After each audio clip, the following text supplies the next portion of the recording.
Uy, mga kaibigan. Alam nyo ba na mahigit 300 taon tayong nasakop ng mga Espanyol?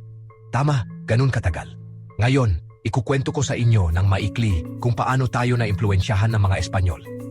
Nagsimula ang lahat noong 1521 nang dumaong si Ferdinand Magellan sa ating mga dalampasigan.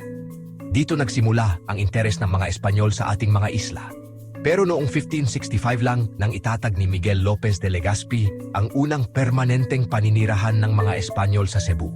Mula roon, lumawak ang impluensya ng mga Espanyol at noong 1571, itinatag nila ang Maynila na naging kabisera ng Spanish East Indies. Pero hindi lang pananakop ang ginawa ng mga Espanyol. Dinala nila ang Kristyanismo at ngayon, karamihan sa atin ay Katoliko dahil dito. Ngayon, pag-usapan natin ang Kalakalang Galyon. Ito ang ruta ng kalakalan sa pagitan ng Maynila at Acapulco, Mexico, na tumagal ng 250 taon. Isa itong mahalagang aktibidad sa ekonomiya na nagdugtong sa atin sa ibang bahagi ng mundo. Pero hindi laging maayos ang pamamahala ng mga Espanyol.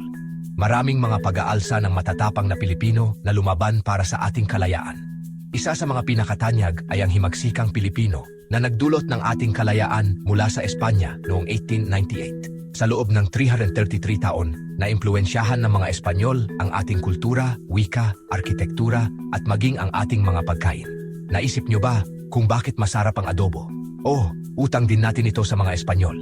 Ayan, maikling kwento kung paano hinubog ng mga Espanyol ang Pilipinas. Mahabang kwento ito, pero ito ang dahilan kung bakit tayo kung sino tayo ngayon. Salamat sa panood at huwag kalimutang mag-like at mag-subscribe para sa